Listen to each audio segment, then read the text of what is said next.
मध्य प्रदेश में उपचुनाव चल रहे हैं और बिल्कुल जो चुनाव के प्रचार है तो अब कुछ थमने में कुछ ही दिन बचे हैं। मध्य प्रदेश के ही सांसद, देश के केंद्रीय मंत्री प्रहलाद पटेल साहब इस वक्त मेरे साथ हैं और मध्य प्रदेश के इन चुनावों में स्टार प्रचारक भी हैं। पटेल साहब, आपका बहुत बहुत स्वागत है सारा समय मध्य प्रदेश छत्तीसगढ़ पर। सबसे प्रमुख बात है, मध्य प्रदेश के इलेक्शंस में आप कैंपेन कर रहे हैं, अभी किस तरह से देखते हैं? कई जगहों पर आप जा रहे हैं। मुझे लगता है कि तो पहले मध्य प्रदेश के चुनाव की वस्तु स्थिति समझनी पड़ेगी। संबित के बाद में पहला मौका है जब हंग असेंबली मध्य प्रदेश की राजनीति में या राज्य की राजनीति में आई है जी। और उसके बाद में ये बात बड़ी साफ है कि वो सरकारें हमेशा अस्थिर रही हैं और स्वाभाविक है कि जो विकास की धारा गति बननी चाहिए वो नहीं बन पाई है। ये एक नया परिवर्तन है। हंग असेंबली के बाद में कांग्रेस ने सरकार बनाई और एक बड़ा ग्रुप टूटकर भारतीय जनता पार्टी के साथ आया।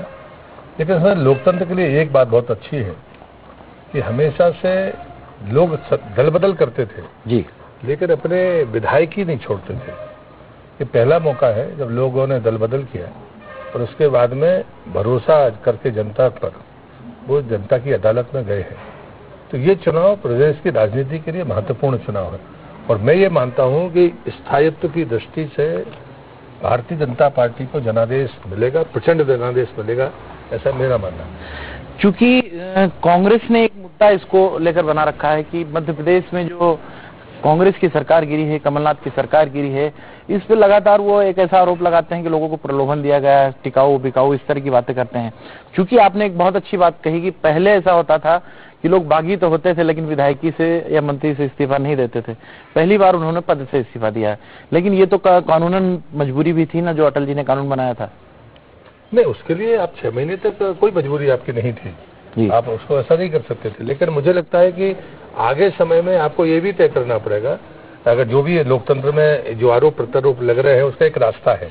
मैं कांग्रेस के आरोप को तो खैर सिरे से इसलिए खारिज करता हूँ कि दो विश्वासघाती जब कहते हैं तो विश्वासघात तो उनने किया, विश्वासघात किया उनने मध्य प्रदेश के किसान के साथ, कर्जमाफी करेंगे।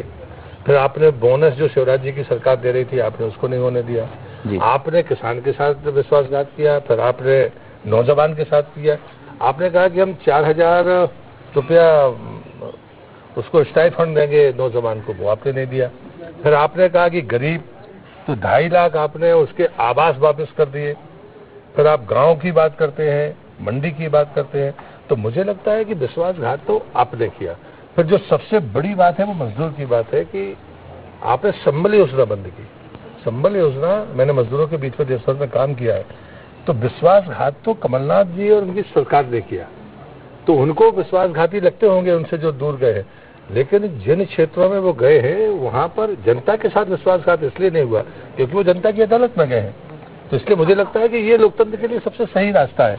और जो वो बात कहते हैं, जो कांग्रेस के लोग इन बातों को कहते हैं, इसलिए मैं सिरे से खारिज करता हूँ। अगर हिम्मत है तो फिर दल बदल कानून में संशोधन के लिए तैयार रहिए कि भाई लोग दल बदल करें तो 6 महीने पहले सूचना दें, चाहे वो विधानसभा अध्यक्ष हो या बाकी लोग। तो चलो हम तैयार हैं, कांग्रेस के लोग, तो फिर ये आरोप प्रत्यारोप बंद हो जाएंगे। भारतीय जनता पार्टी में स्टार प्रचारकों की सूची काफी लंबी है, आप भी महत्वपूर्ण भूमिका, क्योंकि आप छात्र राजनीति से लेकर काफी सक्रिय रहे। कांग्रेस में कमलनाथ पर ही केंद्रित है और स्थानीय जो नेता हैं, तो कांग्रेस के लिहाज से क्या कहेंगे आप? देखिए, मैं कमलनाथ जी को कभी नेता नहीं मानता। चुनाव जीतने का ये मतलब नहीं होता है, ठीक है, अब ये उनका कोई प्रारब्ध रहा होगा कि मध्य प्रदेश के मुख्यमंत्री बन गए। मैं उनसे लगातार उनका बड़ा सीधा प्रतिद्वंदी रहा हूँ, लेकिन मैं उनकी भाषाई शालीनता कभी नहीं रही है और उनका जो निजी जीवन है उस पर उंगलियां उठती नहीं है। ऐसा नहीं कि नहीं उठती रही है। तो मुझे लगता है कि जो भाषाई मर्यादा उनने तोड़ी है इतने बड़े पद पर बैठने के बाद, तो मैंने कहा था कि ये परिवारस का दोष है।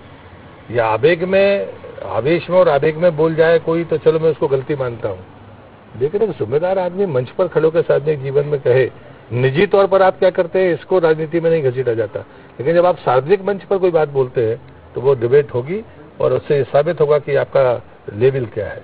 तो मुझे कांग्रेस के नेतृत्व में जो दिवालियापन आया है, जो उनकी समस्या है, लेकिन प्रतिपक्ष की दृष्टि से अगर शालीन प्रतिवाद होता है तो मुझे लगता है उसमें राज्य का भला होता है। आपने कमलनाथ जी के सामने, मुझे ध्यान है कि लोकसभा चुनाव लड़ा था और काफी रोचक इलेक्शन हुआ था, तो काफी करीब से डिफेंड भी किया होगा, तो उनकी जो कार्यशैली है इलेक्शन को लेकर, उन्होंने कहा कि हम 28 की 28 सीटें जीत रहे हैं। जिस आदमी को अपने पैरों के नीचे जमीन का अंदाजा नहीं है, उसके अनुमानों पर कभी विश्वास नहीं करना चाहिए। जब वो कह रहे थे तो उसी रात एक विधायक उनका चला गया था, तो फिर दूसरे दिन वो कहते हैं कि भाजपा के 12 विधायक हमारे संपर्क में है। अभी जो स्थिति मनस्थिति कमलनाथ जी की है, वो एक बोराए हुए व्यक्ति की है, इसलिए उनकी बातों को गंभीरता से मैं तो कम से कम नहीं लेता। जो विधायक गए हैं उनके बारे में ऐसा कहा जाता है कि राहुल लोधी आपके करीबी हैं, प्रद्युम्न लोधी आपके करीबी हैं, और एक और आने वाले हैं प्रहलाद जी और उमा जी का बहुत बड़ा रोल है उनमें। नहीं, आप दोनों से पूछ सकते हैं। मैं दल बदल के बारे में या इस पार्टी में आने के बारे में मेरी दोनों लोगों से कोई बातचीत नहीं है, तो मुझे लगता है वो ज्यादा बेहतर बता पाएंगे। पर हमारे नेतृत्व का फैसला है, कार्यकर्ता के नाते हमको हमेशा स्वीकार है। संघर्ष की राजनीति से आप लगातार जुड़े रहे, चाहे उमा जी के साथ जाने का हो, दिग्विजय सिंह के सामने आप हमेशा खड़े रहे। एक घटनाक्रम मुझे याद आता है कि काफी विवादित स्थिति बनी थी। दिग्विजय सिंह अभी जिस तरह से एक्टिव है, चूंकि कमलनाथ, दिग्विजय सिंह और बाकी जब नेता की बात की जाए तो कांग्रेस में अभी दिखाई नहीं देता जो डिफेंड कर रहे हो भाजपा को। मुझे लगता है कि पुराने खत पढ़ने का मजा, हमारे एक मित्र थे, वो उनका निधन हो गया, उन्होंने चिट्ठी लिखी मुझे, उसमें एक वाक्य लिखा था, पुराने खत पढ़ने का मजा यह कि जवाब नहीं देने पड़ते। दिग्विजय सिंह जी का काल समाप्त हो गया, कमलनाथ जी कालग्राही हो गए हैं, मैं ऐसा मानता हूँ। मुझे लगता है कि कांग्रेस को का कोई नया नेतृत्व आएगा और एक बेहतर प्रतिपक्ष की भूमिका अदा करेगा, तो ये शायद राज्य के हित में होगा। हम उन लोगों में से नहीं है कि कोई पूरी तरह से समूल नष्ट करने के आदि हो। लोकतंत्र में ये चीजें चलनी चाहिए, लेकिन जिम्मेदारी होनी चाहिए, भाषाई संयम होना चाहिए। इस उपचुनाव में कांग्रेस के शीर्ष नेतृत्व ने जो संयम खोया है, सर राज्य के लोकतंत्र में बड़ा नुकसान हुआ है, क्योंकि मध्य प्रदेश में राजनीति शालीनता के साथ चलती रही है, संवाद उसमें रहा है, तो ये अच्छा संकेत नहीं है। मध्य प्रदेश की अगर बात की जाए तो पिछले दिनों हमने देखा ग्वालियर चंबल संभाग क्षेत्र भारतीय जनता पार्टी के लिए काफी चुनौती भरा इसलिए रहा है चूंकि वहां से सिंधिया जी के समर्थक बहुत सारे विधायक कांग्रेस छोड़ भाजपा में आए। उस क्षेत्र का एक जो कहीं ना कहीं नेचर है, कॉस्ट बेस्ड पॉलिटिक्स, उस क्षेत्र में मैं देखता हूं लगातार जिस तरह की स्थितियां बनी हैं, भारतीय जनता पार्टी के लिहाज से आप किस तरह से देखते हैं, और बहुजन समाजवादी बीएसपी का कितना बड़ा रोल प्ले करे उस क्षेत्र में? जब भी राजनीति में आप किसी बड़े लक्ष्य को सामने नहीं रखेंगे तो जातिवाद और ये जो क्षेत्रवाद या व्यक्तिवाद हमेशा हावी रहेगा, ये बात आप तय मानकर चलिए। मैं हमेशा कहता हूं कि भारतीय जनता पार्टी की सरकारें राज्य में रही हों या केंद्र में रही हों, एक सबसे अहम बात, और मैं उसमें अटल जी को कोट करता हूं कि अगर आज प्रधानमंत्री सड़क योजना थी तो सारे देश में थी। कभी कोई राज्य भाजपा का ये नहीं कह सकता कि अटल जी के रहते मुझे ज्यादा पैसा मिल गया, फॉर्मेट पे ही बात चली, लेकिन आज देश का हर गांव प्रधानमंत्री सड़क योजना से जुड़ गया, ये अटल बिहारी वाजपेयी के देन है। मैंने पूछा कि आपके किसी प्रधानमंत्री का नाम बताइए जो ऐसा काम कर गया हो जो भेदभाव मुक्त लेकिन सबके हितों के युक्त हो, ऐसा आप नाम बता दीजिए। मैंने कहा कि उन्हें उसी समय निर्माण मजदूरों के लिए कहा था कि अगर 100, और हमारी योजनाएं को उपाध्यक्ष ने कहा था पैसा नहीं है, उन्होंने कहा कि अगर 100 रुपये पुल में खर्च होते हैं या 100 करोड़ होते हैं तो भाई उसका 1 रुपया उस मजदूर के लिए निकाल दो जिसने बनाया है, भवन बने सरकारी, और शहर शुरू हो गया, अटल जी के समय शुरू हुआ। अब उसका पीएफ का पैसा कटता था और ठेकेदार के पास जाता था। मोदी जी आए तो उन्हें यूनिक आइडेंटिटी नंबर दिया, अब आप मध्य प्रदेश में मजदूरी करिए, दिल्ली में करिए, राजस्थान में करिए, पीएफ का पैसा आपके खाते में जाएगा। मुझे लगता है कि गरीब आदमी के हक को कोई छीन ना पाए, काम वो करिए। अब मोदी जी ने कहा कि मेरे घर में नल से पानी आता है तो फिर गरीब आदमी के घर में क्यों नहीं जाना चाहिए? समय तय कर दिया, देश की आजादी के 75 वर्ष होंगे, ऐसा होगा, बिजली सबके घर में हो गई, सबके पास में, ये आपके पास में 10 कमरों का ये पक्की छत का मकान है तो उसके पास एक का क्यों नहीं होना चाहिए? फिर सबसे अहम बात है, जब उन्होंने आयुष्मान योजना शुरू की थी तब कोरोना नहीं था, उन्होंने कहा था कि गरीब आदमी को 5 लाख रुपए की राहत मिलेगी। मैं ये बात इसलिए कह रहा हूँ, ये उपलब्धियां नहीं है, ये नजरिया है राजनीति करने का कि हम उन तमाम लोगों को जो जरूरतमंद है उनको पहले दें, ताकतवर को मिले या ना मिले। दूसरा, सबके साथ समान व्यवहार हो, सत्ता या प्रशासन दखलंदाजी ना कर पाए किसी के हक छीनने में। और इसलिए मुझे लगता है कि चाहे वो खाते में पैसा जाने का काम हो और चाहे कंप्यूटर की लिस्ट हो, अगर आपका सीएल नंबर 17 है तो 18 वाले को नहीं मिलेगा, 17 वाले को ही मिलेगा, मगर आप उसको आगे पीछे नहीं। तो यही होता था राजनीति में। तो ये जो पावर पॉलिटिक्स है ये खत्म हुई, ये सबसे बड़ा संकेत है भारतीय जनता पार्टी की गवर्नेंस का। मध्य प्रदेश में 28 सीटों पर जो मुकाबले हैं, 29 एक तो बाद में उस पर चुनाव होगा। आपकी नजरिए से आप कितनी सीटें भाजपा को देते हैं? मैं कभी भी ज्योतिषियों की तरह आकलन करने का विरोधी हूँ, पर ये मैं मानता हूँ कि भारतीय जनता पार्टी को प्रचंड बहुमत मिलेगा। और मैं अपील भी करता हूँ मध्य प्रदेश की जनता से कि स्थिर सरकार के लिए जरूरी है कि उनको अपना आशीर्वाद और मत भारतीय जनता पार्टी को देना चाहिए।